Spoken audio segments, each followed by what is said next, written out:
Hello, everyone. Welcome to the MMA Island podcast. I'm Jack Kennedy. I'm Mace Martinez. And this is your podcast for the latest in MMA. I'm Jack Kennedy. And they hit a lot harder, in my opinion, too. Mace Martinez. He put Aldo stiff in 13 seconds before Bruce Buffer could even plant his ass in his seat. I'm Marcos Diaz. You can't keep getting opportunities if you get hurt. And this is the MMA Island podcast.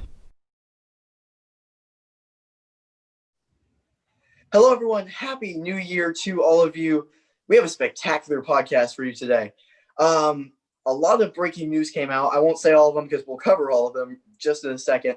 4 big things, and then we will get you 3 fights that need to happen in 2021 as a bit of a New Year's podcast, because this podcast will be released and for the new year. So let's get into it. The first piece of news, Michael Chandler, who has been talking about a UFC fight for a long time, and he needs a fight now that he's in the UFC.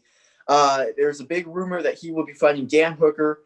Originally it was said UFC 257. Now we don't really know. What are your thoughts on Michael Chandler and who he might fight next? So yesterday when I was looking into this, I didn't really know that if the fight was confirmed yet. Yeah. As far as I know, it hadn't been. I know Dana's spoken about it, and I think that's what he wants. Until it's actually confirmed, I still hope that the matchup for Chandler is Justin Gaethje. Yes. Chandler came in, he wanted a top 5 guy, and Gaethje is that guy. At least I thought so. I think this fight, the Hooker and Gaethje don't really make sense to me.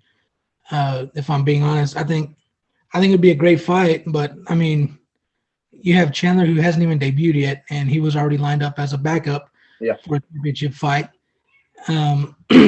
Obviously, Hooker just came off that loss to Poirier, which was, like I said, an amazing fight. But if I guess in that scenario, that kind of leaves Justin Gaethje out. So I think if Chandler and Hooker are the ones to go at it, then I assume that the winner of Poirier and McGregor will get Justin Gaethje for the lightweight belt. However, if Chandler and Gaethje hook up, then I assume the winner of that fight and the winner of Poirier and McGregor will fight for the belt. Yeah. So I don't know. I was hoping. I hope it's Gaethje. Like I said, it's leaning more towards Hooker. But either way, I'm just excited to see Chandler debut finally. And if it can get confirmed on the UFC 257 card, that's going to be huge. It's already going to be a big card. They usually stack those things when Connor's main eventing the card. So I think it'd be great. But either way, Chandler's going to have his work cut out for him, his first go-around. And I'm excited to see it. But we'll see what happens. Yeah, I would love to see that Gaethje fight. But honestly, I'm not too against him fighting Dan Hooker. In fact, that was actually the fight that I wanted to see him fight first. I wasn't too crazy about him being the backup for the main event of Khabib versus Justin Gaethje. I thought that should have been, at the time, Tony Ferguson. I thought, even though he lost to Justin Gaethje, he had been around for so long, I thought he would have been a better backup for that fight, rather than a guy who hasn't even fought in the UFC before. And we really don't know how he's going to, do against a top-level UFC opponent, especially at this lightweight division. So yes. I think Dan Hooker is the perfect fight for him. He's not top 5, at least I don't know where he's ranked exactly. I think Dan Hooker's top 7. I think he might be 6. Maybe he's in the top 5. So he's either 6 or 5. So still very highly ranked. He's a very tough fighter. Just came off of what was my fight of the year against Dustin Poirier. And for Michael Chandler, I feel like that would just be the perfect welcome fight to the UFC. It's not an immediate title shot, in my opinion. I think you need one more shot, one more fight after that, at least, to get to the title fight. But it's the perfect matchup, and it'd be a great fight. And as for Dan Hooker, he would be saying, okay, welcome to the UFC, Michael Chandler, and that would be a great fight. The style of Dan Hooker, I would love to see that. So I am all for this fight. I think this fight would be great. What you said, though, about Justin Gaethje, I would love that matchup too. I love Justin Gaethje, and his wrestling obviously did not look good against Khabib, but who does look good against Khabib? And exactly. I think Gaethje does have great wrestling. He just, how do you defend against the Eagles? So I think that'd be a great matchup. And also, how does Michael Chandler handle Justin Gaethje's pressure and the bombs that he would be landing on Michael Chandler. I don't know. There's a lot of pieces to that matchup that make it just as fascinating. So, I agree with what you said. I'd love to see the Gaethje fight, but for me, I'm all for this Dan Hooker fight, and I think, in my opinion, that's who I want to see Michael Chandler face the most is Dan Hooker. So, whether it happens for UFC 257, which I hope it does, or later for a UFC fight, I'm all for this, and I just hope Michael Chandler finally fights. It's been too long. Yeah, and if you want to get him out in front of a major crowd and have a lot of eyes on him when he debuts, in UFC 257 is the time to do that. I don't know, especially with the prices the UFC pay-per-views going up now. Yeah. I don't know if people are going to shell out money to watch Michael Chandler in the main event somewhere.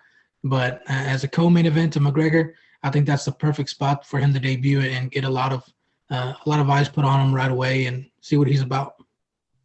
Yeah, absolutely. And there's a reason the first fight that the pay-per-view prices go up is the McGregor fight, because every time McGregor fights, it's a must-watch. So, right, absolutely.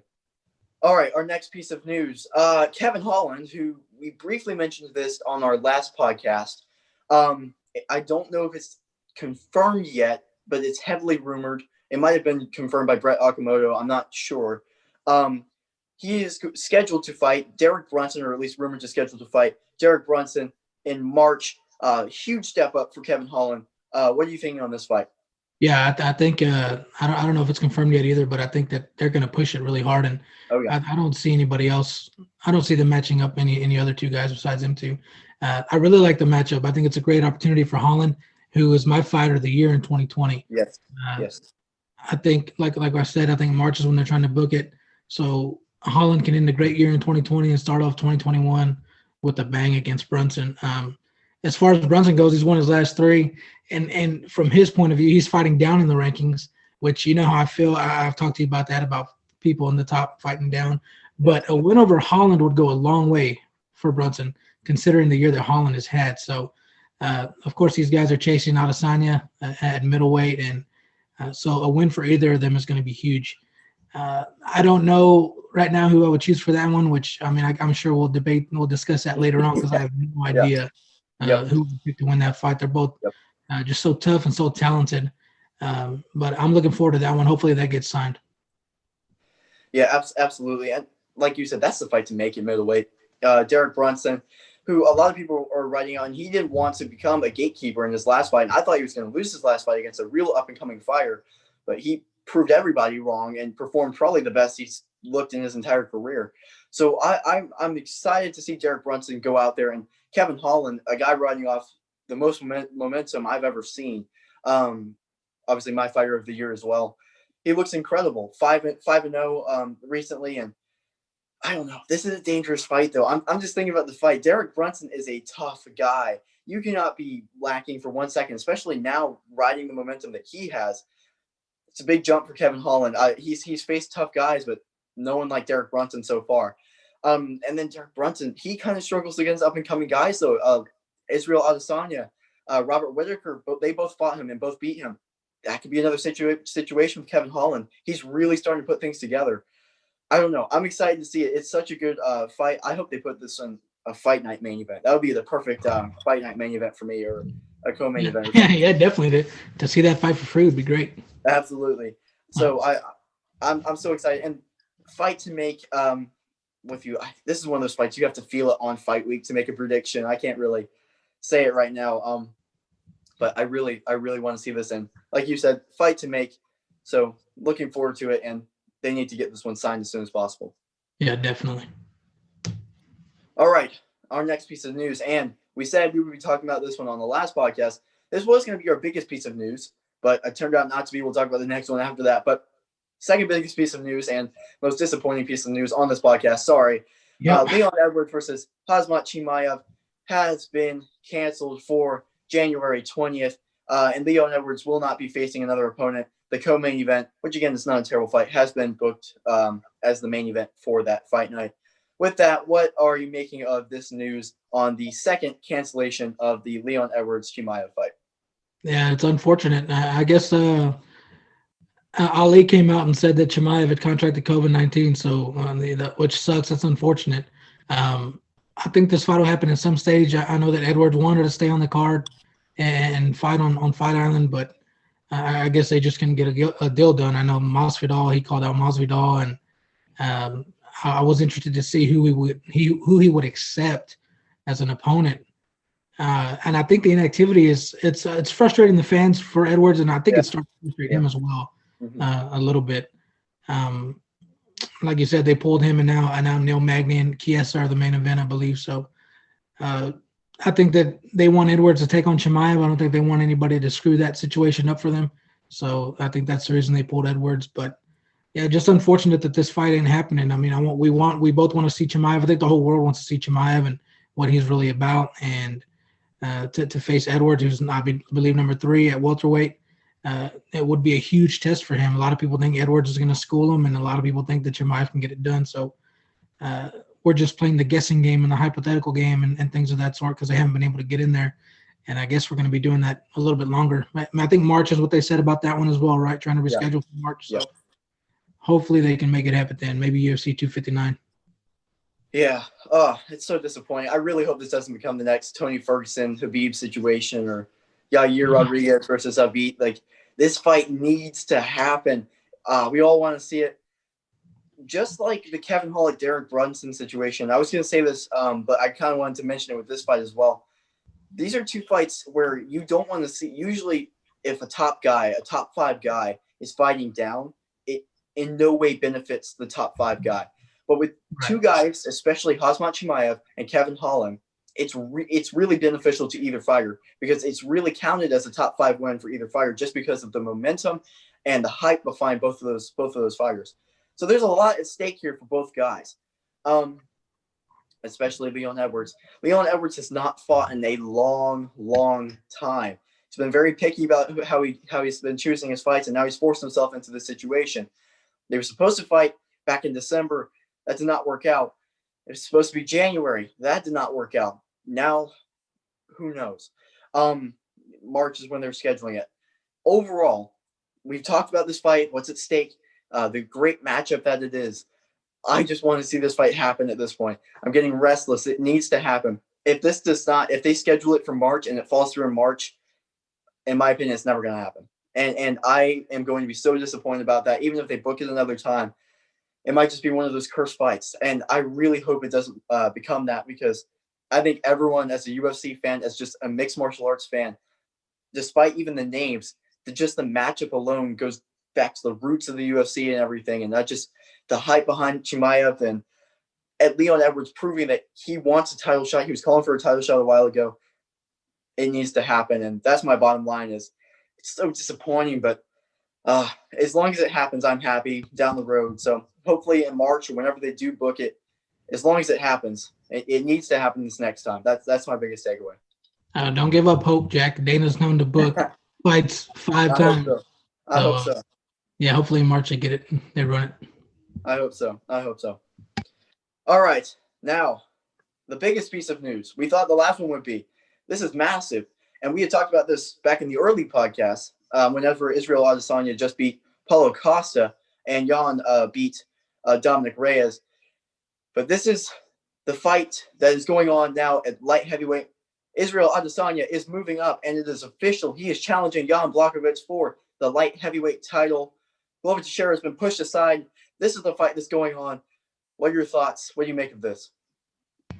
Yeah, you got to feel bad for Glover a little bit, but I love this fight. I thought it was going to happen sooner or later. Obviously, Izzy is moving up. He's the middleweight champ, and now going to challenge for the light heavyweight belt. So,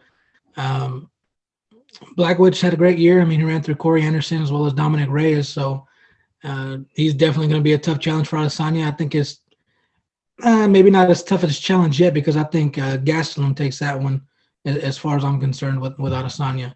I think he was his toughest challenge so far. Oh, absolutely. Jan's got the power. Jan's got the power to finish anybody. I think Izzy's striking and his movement and he always just seems to find the route to victory no matter what it is, whether he's getting worked in the fight or he's just taking his time like Romero. I mean, he always seems to find a way to come out on top. Obviously, he's 20-0. So what I think about more with this fight being booked is what that means for Adesanya and Jones if they're ever going to fight. I know that Jones is obviously planning on going to heavyweight now, and now it seems like Adesanya it seems to some people that Adesanya waited to make this move until Jones was out of the picture. So I'm interested to see how that plays out between them two, because I definitely want to see that go down. As far as the fight goes, I think Adesanya gets it done. I really can't bet against him. I think he'll become what is it, the 4th or 5th champ in the UFC. So yeah, I think he gets it done against Young. Yeah, I can't disagree with you there. I really feel bad for Glover Teixeira, and I think whenever people are talking about this fight, they won't be mentioning that a lot, because even though he just won, it's kind of still flying under the radar that he would be next in line for the title shot. He just beat a top contender who I thought was going to smoke Glover Teixeira and Thiago Santos, but he destroyed Thiago Santos. So I do feel bad for him. As for the matchup and the hype, it's going to be super hyped up. It's going to be off the roof. The pay-per-view numbers are going to be great because it is a potential champ, and in my opinion, he will be the light heavyweight champion and middleweight champion by the end of the night. And it's disappointing. I love Jan Blachowicz. I love his story, what he's been able to do. And he's a very, very talented striker and a very tough guy. I don't think he will be able to be finished just like Paulo Costa was that quickly, is what I mean. But at the end of the day, it's still power versus precision. And Israel Adesanya is one of the most precise and technical strikers in the UFC. And what he's able to do is more recently against Paulo Costa, he looked phenomenal, especially against Robert Whittaker and pretty much every other fight besides Yoel Romero, where nothing happened in that one. But he's looked fantastic. And I know Jan Blachowicz will be bringing the pressure. He will be walking forward. Maybe he does land a blow, but Israel Adesanya's striking is so good, and he's able to keep people at reach away from him where he can use his kicks and everything. So I think Israel Adesanya will become the new champion, and that's my early pick for it. And then what happens from there, it's got to be John Jones for Israel Adesanya. I mean, going to light heavyweight, taking what was his belt. The only reason he left is to go up to heavyweight. If that happens, he's got to go back down there with all the trash they're talking. If that doesn't happen, then what was the whole point of this, in my opinion? I mean, I think that's the overall goal, not only for Israel Adesanya, but for the UFC as well, is to set up the Israel Adesanya, John Jones fight for the light heavyweight title. I think that's the overarching goal for them. But this fight alone, obviously, it'll be super hyped up. And, I mean, we'll see what happens. Yeah. All we can do is wait. Absolutely. Okay. Now, obviously, it is New Year's Eve when we're recording. It'll be New Year's whenever you're watching this. So we're gonna say 3 fights that we want to happen, that need to happen in MMA in the year 2021. Happy New Year's, everybody. Mace, what are your 3 fights that need to happen? So the first fight I had, I want to see Kamaru Usman and Colby Covington run it back. Yes. I think that's a rematch that they need to make. I think Burns is next for Usman. I think Usman gets by him, and then we need the rematch with Colby. I think the first time around was great. It was competitive. It was a high-paced fight. In my opinion, Colby Covington is the second best welterweight in the world. Yeah. I think he can beat Usman as long as he can avoid getting knocked out. I think he can beat him. Obviously, the hatred between them two, it's still there. It's probably even more so than the first time. You saw the interview with Covington after he beat Woodley, and I mean, he was just, when he gets around Usman, even when they're just speaking to each other, he can hardly stand it. So, and more than anything, I think this fight would do big business for the UFC. I think it'd make a lot of money, and it'd sell a lot of pay-per-views. So this is definitely one that's competitive and that we need to run back, because I think Colby could get it done. And then if Colby gets it done, then we get a trilogy out of it. Which would be better. So I like that idea. I think that's a fight we need to see for sure next year. Awesome. So my fight that I have on here first, and obviously we talked about this, but it needs to happen. Leon Edwards versus Khamzat Chimaev. It's not a fantasy matchup or anything. It needs to happen. So that's why I have it on here. That's just really quick or whatever. I won't explain because I already talked about it earlier, but that's my first one that I have on here is Leon Edwards versus Chimaev, because, I mean, it just needs to happen. So 2021, book it, seal it, have him in the octagon, lock him up, and have him go at it. Yeah. So my second fight that I want to see in 2021 is John Jones and Israel Adesanya, what we just mentioned. Obviously, because of the bad blood between them, they're 2 megastars in the UFC. Jones, many consider him the greatest of all time. Adesanya is obviously the undefeated middleweight champ. Now he's going for the light heavyweight belt, which was Jones's until he vacated the belt. And then you see their back and forth on social media, which has been intense and even like sometimes very personal. So I think the move to heavyweight, like I mentioned earlier for Jones, it makes it seem like this fight might be difficult to make. But if Izzy takes that belt, I know Jones just said he don't want to cut to 205 again. He never planned on doing it again. But if Izzy takes that belt and the money is right, I think Jones could make the cut. Or if Izzy takes that belt and really wants to make history and the UFC will allow it, let him move up and fight for the heavyweight championship against Jones. If Jones ain't wanting to move down and they want to make that fight, I could see Izzy wanting to do that as well. I mean, I don't know what 206 is 205, you got to make 205 for the belt. So, I mean, I don't know what Izzy walks around at normally, but I'm sure he'd put some weight on and go up there and challenge Jones, just like Jones has put some weight on to go challenge these guys. So, John Jones is set on cementing his legacy, and it'll have to be very enticing to get him back at 205. I think there's a better shot of this fight happening at heavyweight if it goes down. So, it definitely needs to be in 2021. Like the last fight I mentioned, big numbers, big business, big money, everything. It's got to go down. Yeah, absolutely. That's interesting. I believe Israel Adesanya, before he was in the UFC, whenever he was doing his what did he fight at? It wasn't kickboxing. It was kickboxing. Okay, that's what I thought. I think he used to fight at light heavyweight. I'm pretty sure. Whenever I need to research that, so it's not official, but I'm pretty sure that's where he used to fight at. So that's an interesting thing. So he could definitely make that weight. 100%. My second fight on here is Jorge Masvidal versus Colby Covington. We already mentioned Colby Covington. These guys, this not only does this need to be made, and there was actually rumors about this fight earlier today that were going around. Not only does this fight need to happen, this needs to be the Ultimate Fighter coaches as well, just to build up something. They already don't like each other. Colby Covington has beef with everybody at 170, and obviously Jorge Masvidal pretty much too. So it's just the perfect matchup for them, and it's a great fight. As for Jorge Masvidal, can he rebound from losing to Kamaru Usman? Colby Covington, he's on a tear right now, just dismantled Tyron Woodley, in which a fight where Tyron Woodley hadn't won for a long time, hadn't even won a round. But I thought the spark would be reignited because he's fighting Colby Covington, but Colby Covington shut him down completely, and it was crazy to watch. And he's back for sure, and I think he will be challenging for the title against Kamaru Usman. Or I'm not writing off Gilbert Burns that early, but whoever the champion is, probably Kamaru Usman very soon, possibly in 2021, like you said. But this fight right here, a lot on the line, a lot of bad blood, and I would be 100% down to see it. And I think they need to make that fight happen. So that's my second fight that needs to happen in 2021. Yeah. So I mean, you just stole mine. This is my third fight, and I'm sorry. if we don't see any other fight next year that we mentioned, this is the fight we need to see. Yep. For all the reasons you just pointed out, obviously, and then some. Like you said, it'd be nice to see them on the Ultimate Fighter.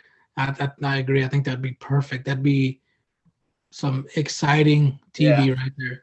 I know I saw the other day that Masvidal had spoke about a confrontation that they had at UFC 241, and obviously Colby is Colby and talking trash about everybody and everything. And I think Masvidal approached him to address it like a man, and Colby wanted no part of it. And then Masvidal goes out and calls him a snitch because later on that night, Dana White is asking Masvidal, why is Colby coming up to me telling me you're trying to, mess him up early? But so he goes on to call him a snitch. And Colby calls him out every chance he gets. You know what I mean? Yeah. Just street Judas, and calls him washed up and all kinds of stuff. So it's definitely a back and forth between them. This, out of all three fights that I've mentioned, does the biggest numbers in my opinion. Oh yeah. I think this will draw so much attention. Obviously, Colby is watched more because of his style, his attitude, his trash talk, his brashness. And Masvidal has just come on recently in the last couple of years and been one of the most exciting fighters. Obviously, he's the BMF title holder and things like that. But I think this sells more than any of the other two I mentioned. And this fight, if none other, this fight needs to happen in 2021 for sure. Yeah, absolutely. Imagine the build up for that fight whenever it happens, because it's going to happen. It has to happen. The build up for that fight is going to be amazing. All right, my last fight. You already mentioned John Jones. I think he's going up to heavyweight, and I think he will eventually fight for the title. I'm not sure of the outcome of Stipe versus Ngannou, but the fight I would like to see most in 2021 would be Stipe Miocic versus John Jones for the heavyweight championship. John Jones moving up to heavyweight raises so many questions. He's been hit recently in his last 3 title fights. It's been somewhat close and arguably wins in the last 2 of the 3 title defenses. He's taken some big shots. Can he take those shots at heavyweight? Can he mix in his wrestling against a very good wrestler in Stipe Miocic? And again, just the size difference. I don't know. It's so fascinating. And obviously, John Jones is John Jones. So he's a very great fighter. And in the eyes of many, the number 1 pound for pound ever. So I want to see it. I love watching Stipe fight. At heavyweight, he'd be defending the throne. And if Stipe wins against John Jones, he would have had to beat Ngannou. He might be the greatest of all time, period. Not just heavyweight, because he's already cemented his legacy as the greatest heavyweight of all time. Period. He might be the greatest of all time, beating those guys like that. And then maybe Israel Adesanya, if he decides to move up too. Who knows?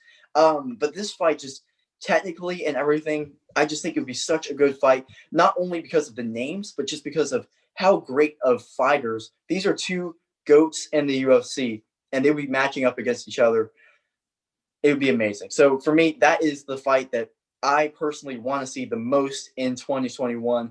I just think it would be a fantastic fight, and there'd be a lot on the line as well. Yeah, I agree. Hopefully we get to see them all. That'd be even better. Absolutely. 100%.